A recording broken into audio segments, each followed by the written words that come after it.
Sandro Botticelli's, and the Divine Comedy.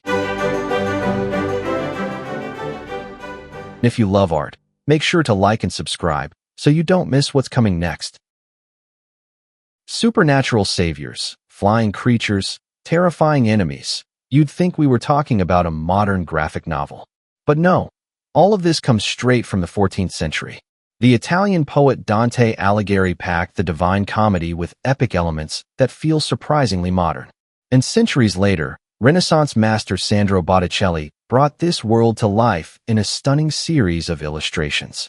What's fascinating is how Botticelli, long before comic books were even a thing, used techniques we now recognize in today's graphic storytelling. Much like a modern comic book artist, but without the familiar boxes and speech bubbles, Botticelli created a visual journey across 100 separate sheets. Each one captures a sequence of events, unfolding like frames in a storyboard. Instead of rigid panels, he let the action flow across the page, guiding the viewer through Dante's epic tale with a rhythm that feels almost cinematic.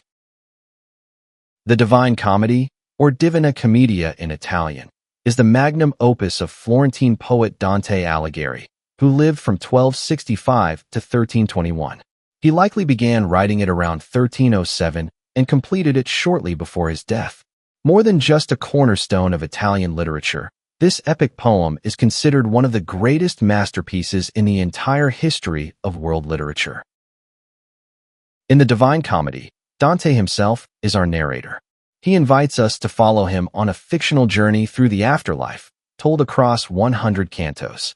We begin in hell, Inferno, then move through Purgatory, the realm of cleansing, before reaching paradise, the final destination. Along this path from sin to redemption, Dante is guided first by the Roman poet Virgil, who represents human reason. Step by step, we witness a transformation that moves from darkness into divine light.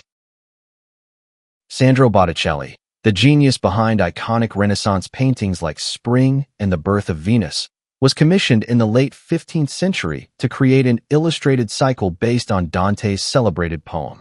He took on the monumental task of producing one illustration for each of the poem's 100 cantos, carefully rendering each one on a separate sheet.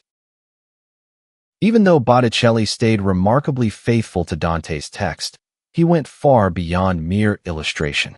What he created was a visual narrative that stands on its own, complete, coherent, and compelling, even without reading a single line of Dante's poetry. In many ways, Botticelli anticipated the visual language of the modern graphic novel.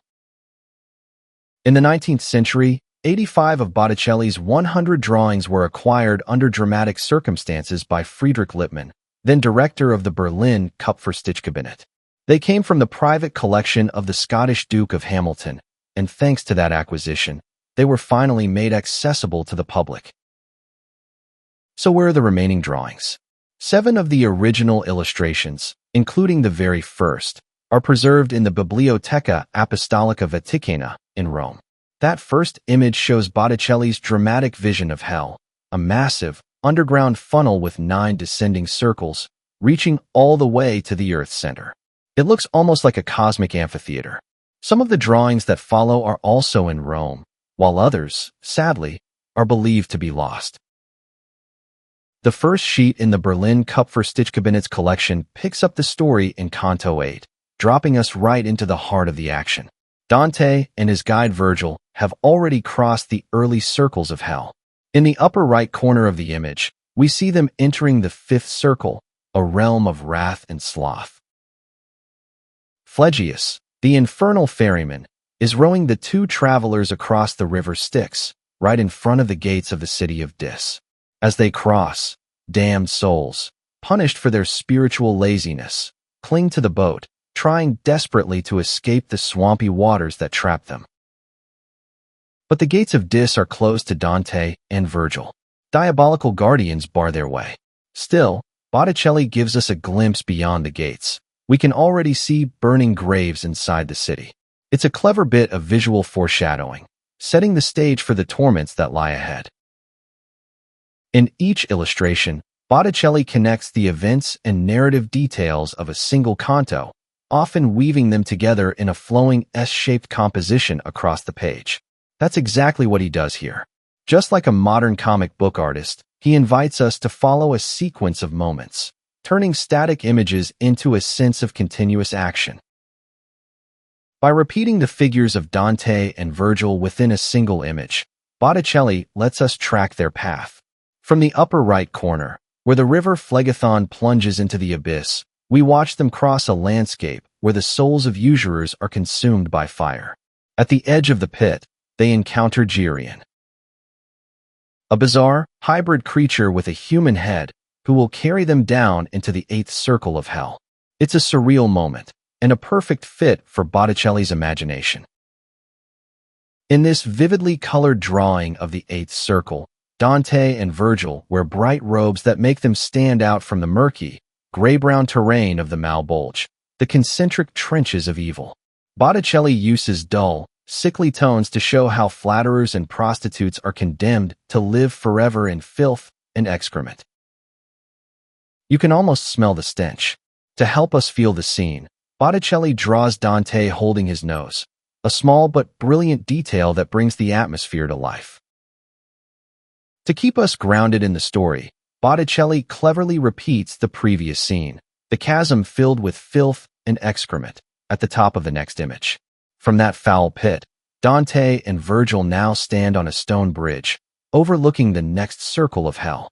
Below them, corrupt church officials are being punished in a grotesque way. Botticelli draws them upside down, jammed into holes in the ground, with their legs flailing and their feet literally on fire. Here, Botticelli unleashes the full power of his imagination. He fills the scene with a terrifying crowd of demonic henchmen, each one distinct, each more monstrous than the last. They march alongside Dante and Virgil, armed with spears, drawn in incredible detail. Honestly, some of them wouldn't look out of place in a modern comic book. This page is another perfect example of Botticelli's almost cinematic storytelling. The bridge between the sixth and seventh chasms is broken. In a tightly sequenced series of moments, we watch Virgil help Dante scramble over the rocks. He pushes him upward, step by step. Dante pauses to catch his breath, but Virgil urges him on. The towering rock formations fill the scene, showing us just how grueling this part of the journey really is.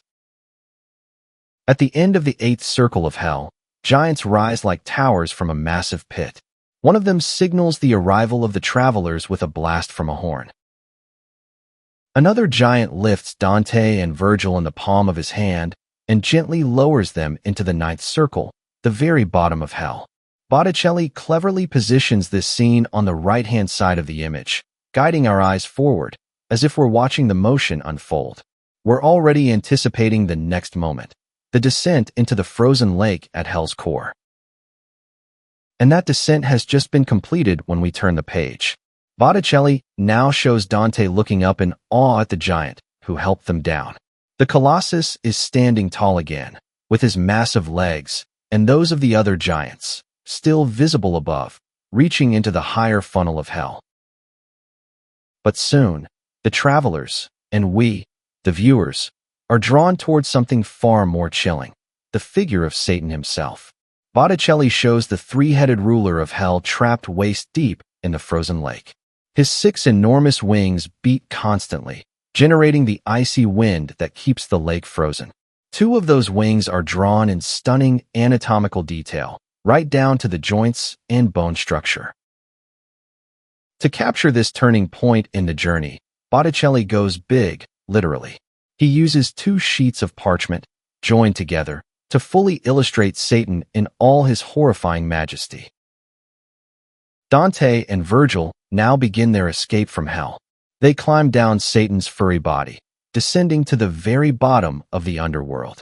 When they reach the midpoint of the earth, Botticelli flips the figures upside down, literally turning the page to mark the turning point. It's a brilliant visual trick to show that they're no longer descending, but now rising toward the light. Emerging from a crack in the rocks, Dante and Virgil arrive on the surface of the southern hemisphere. According to the Divine Comedy, this is the location of Mount Purgatory, the place where souls begin their purification. They're greeted by Cato, the guardian of Purgatory, who helps Dante cleanse himself with morning dew, washing away the filth of hell. Just like he did at the beginning of Inferno, Botticelli opens the scene with a wide view of the setting.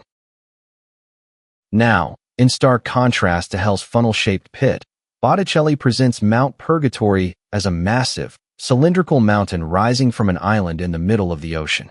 This sacred mountain is surrounded by 7 ring-shaped terraces, where souls, filled with hope, atone for their sins step by step. Each level brings them closer to the summit, where paradise awaits. On this sheet, Botticelli shows us the very base of Mount Purgatory. An angel has just arrived by boat, bringing new souls to begin their purification. In the right half of the image, we see Dante and Virgil climbing a steep crevice in the rocks.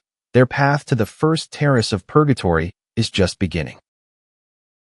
This first terrace is where the proud must atone for their arrogance. They're burdened by massive stones, forced to crawl along the ground under the crushing weight. It's a physical representation of their spiritual humility. To teach these souls, and us, the value of humility, Botticelli shows us exquisite marble reliefs carved into the cliffside. These stone images depict famous examples of modesty and virtue. Dante himself described these reliefs in the Commedia with incredible realism, and Botticelli rose to the challenge with enthusiasm. In the central relief, Botticelli flexes his artistic muscles, showing off the Renaissance's latest innovation, one-point perspective.